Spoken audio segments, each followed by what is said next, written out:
Nirmal district mandal Khanapur దిలవర్పూర్లో మేము ఎంతో కష్టపడి చందాలతోటి ఈ రేణుకెళ్ళమ్మ టెంపుల్ నిర్మాణం చేసుకున్నాము. మొన్ననే 3వ సంవత్సరము అయింది. ఇక్కడ దినదిన అభివృద్ధి జరుగుతుంది. నిత్య పూజలు పంతులు గారు ఉంటారు. డైలీ నిత్య పూజలతోటి ఎంతో అంగరంగ వైభవంగా జరుగుతుంది. ఇదే ఆసరగా తీసుకొని ఎవరో మా టెంపుల్ మీద కన్నేసి రాత్రి ఏ టైము తెలియదు దొంగతనం చేయడం జరిగింది. ఇందులో 1,00,000 రూపాయల దాకా ఒకటి మా వెండి అమ్మవారి కిరీటం పోయింది. అమ్మవారి మీద బంగారము పుస్తెలు ఉండే అవి 1 తులంన్నర దాకా ఉన్నాయి, అవి పోయినాయి.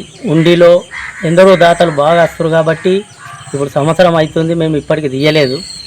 అందాజుగా 1,00,000 రూపాయల దాకా మొత్తం ఐటమ్లు మొన్న భక్తులు ఎందరో మొక్కులు చెల్లించుకుంటారు, అవి సుగా మొత్తం ఉండి బలగొట్టి చోరీ జరిగింది. దీని మీద కఠినమైన చర్య తీసుకొని ప్రభుత్వము ఆ దొంగలను పట్టుకొని వాళ్ళను బంధించాల్సిందిగా మా యొక్క దిలవర్పూర్ గౌడ సంఘం తరఫున మేము ప్రాధాన్యపడుతున్నాం. వడ్డాలమ్మ అనేది ఒకటి విడిచిపెట్టిపోయినరు, అది బంగారం అనుకోలేరు మేము, దాన్ని విడిచిపెట్టిపోయినరు. ఇంకా బీరువా వలగొట్టలేరు, ఉండి మాత్రం వలగొట్టిండ్రు. బీరువాలో కూడా చాలా ఆభరణాలు ఉండే, అది ఇంకా అదృష్టం అనుకోవాలా. ఇది జరిగింది. For more videos like this, subscribe Big TV channel.